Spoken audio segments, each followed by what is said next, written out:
Hello students, कैसे हैं आप सब। स्वागत है आपका मेरे यूट्यूब चैनल अर्बन क्लासेस पर, जिस पर हम शुरू करने जा रहे हैं एक 10 मिनट शो। और उसकी शुरुआत हम एक ऐसे टॉपिक से करेंगे जो हमारे इंग्लिश का क्या है, बेस है। और वो क्या है, टेंस, यानी कि काल। इसे आपको बहुत ही ध्यान से समझना होगा। अगर आपने टेंस को समझ लिया, इसका मतलब ये है कि आपने 60 से 70% इंग्लिश को अच्छी तरह समझ लिया, यानी कि आपको इंग्लिश बोलना और समझना आ गया। तो इसे बिल्कुल ध्यान से देखें। चलिए शुरू करते हैं। टेंस यानी कि काल। टेंस क्या होता है? ऐसे रूल्स होते हैं जो हमें बताते हैं कि कोई काम कितना हुआ है और वो कौन से समय पर हुआ है। यानी कि जो रूल्स हमें टाइम और वर्क दोनों के बारे में बताएं, उन रूल्स को हम क्या कहते हैं? उन रूल्स को हम टेंस कहते हैं। तो हम टाइम और वर्क इन दोनों के अकॉर्डिंग टेंस को कितने पार्ट्स में डिवाइड कर सकते हैं? सबसे पहले टाइम को कितने पार्ट्स में डिवाइड कर सकती हैं?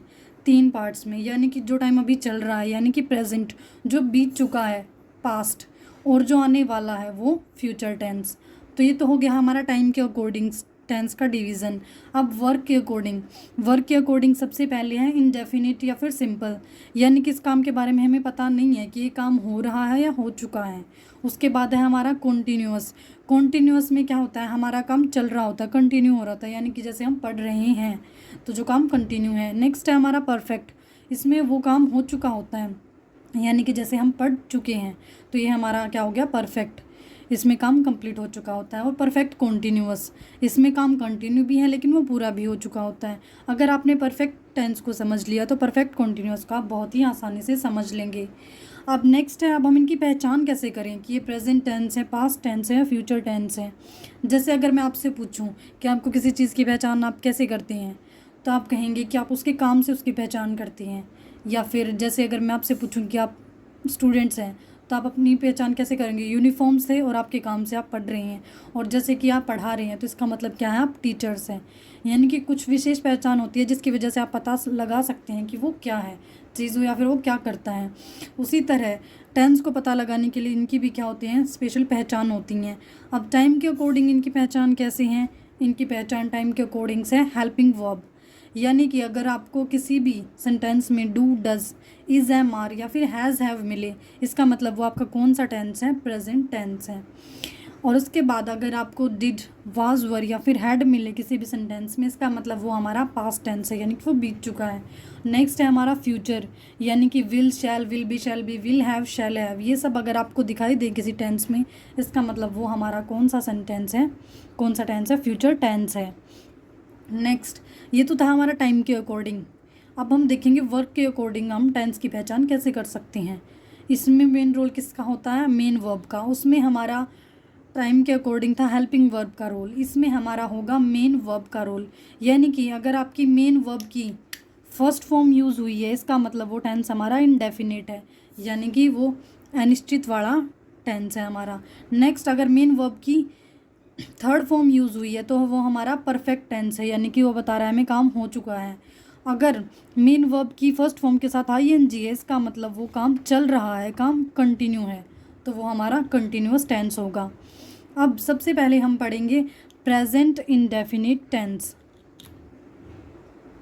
तो हमारा सबसे पहले है प्रेजेंट इंडेफिनिट टेंस। इसमें कौन सी हेल्पिंग वर्ब यूज़ होती है? डू या फिर डज। और इसका यूज़ हम कहाँ करते हैं? अपनी आदतों को बताने के लिए। जैसे मैं हर रोज़ सुबह जल्दी उठता हूँ, और अपना रूटीन बताने के लिए, अपने शेड्यूल को बताने के लिए हम किसका यूज़ करते हैं? प्रेजेंट इंडेफिनिट टेंस का यूज़ करते हैं। अब इसकी हिंदी में कैसे पहचान करें हम? जिस भी वाक्य के अंत में हमें क्या मिले, ता है, ते है, ती है, तो है, ये सब मिले, इसका मतलब वो हमारा कौन सा टेंस है? प्रेजेंट इंडेफिनिट टेंस है। जैसे मैं पढ़ता हूँ, मैं लिखता हूँ, ये क्या हो गया? हमारा प्रेजेंट इंडेफिनिट टेंस हो गया। अब इसमें भी कितने टाइप्स होते हैं? 4 प्रेजेंट के भी। इसमें अफर्मेटिव भी आता है, यानी कि सकारात्मक, नेगेटिव भी आता है, नकारात्मक, और क्वेश्चन वाले भी आते हैं, यानी कि इंटेरोगेटिव, प्रश्नवाचक, और उसके बाद हमारे डबल इंटेरोगेटिव भी आते हैं। तो हम सबसे पहले पढ़ेंगे अफर्मेटिव। इसका स्ट्रक्चर कैसा होता है? ये बहुत ही मेन है। अगर आपको इसका स्ट्रक्चर समझ में आ गया तो आप अपने आराम से सेंटेंस को बना सकते हैं। जैसे सब्जेक्ट, उसके बाद हमारी मेन वर्ब यूज़ होगी और उसकी फर्स्ट फॉर्म यूज़ होगी, उसके बाद हम एस या ई एस का यूज़ करेंगे, और लास्ट में हमारा होगा ऑब्जेक्ट। यानी कि इस एग्जाम्पल को देखें, हीमा लिव्स इन मुंबई। हेमा यहाँ पर क्या है, कोई थर्ड पर्सन है, यानी कि ना ही तो जो बात कर रहा है वो है, ना ही वो जिससे बात कर रहा है वो है, कोई और व्यक्ति है, यानी कि आप किसी और के बारे में बातें कर रहे हैं। और जब भी हम थर्ड पर्सन के बारे में बात कर रहे हो तो हम एस या फिर यस का यूज़ करते हैं। तो इसने कहा हेमा मुंबई में रहती है, तो इसका मतलब हेमा लिव्स, यहाँ पर हमने एस का यूज़ किया है, यहाँ पर थर्ड पर्सन हेमा है इसलिए। तो हेमा लिव्स इन मुंबई, मुंबई में रहती है। लास्ट में क्या आ गया, ती है, इसका मतलब ये हमारा प्रेजेंट इंडेफिनिट टेंस है। नेक्स्ट है हमारा नेगेटिव। नेगेटिव का स्ट्रक्चर कैसा है, सब्जेक्ट, उसके बाद आएगा डू फिर या डज, डू या डज, उसके बाद नोट, उसके बाद मेन वर्ब की फर्स्ट फॉर्म और लास्ट में हमारा आएगा ऑब्जेक्ट। और ये ध्यान रखें कि डू का प्रयोग कहाँ होगा और डज का प्रयोग कहाँ होगा। तो जहाँ पर भी प्लूरल है वहाँ पर हम डू का यूज़ करेंगे और सिंगुलर के साथ हम डज का प्रयोग करेंगे। लेकिन आई इस शब्द में अहम होता है, यानी कि आई मैं, जैसे आप कहते हैं ना मैं ही मैं हूँ, तो इस शब्द में क्या होता है, अहम होता है। तो ये सिंगुलर के साथ नहीं जाता, ये प्लूरल के साथ जाता है। हमेशा आई के साथ क्या यूज़ करेंगे, हम डू का यूज़ करेंगे। जैसे I do not tell a lie, यहाँ पर आई के साथ हमने किसका यूज़ किया है, डू का यूज़ किया है। और नेगेटिव है उसके बाद हमने इसलिए किसका यूज़ किया है, नोट का।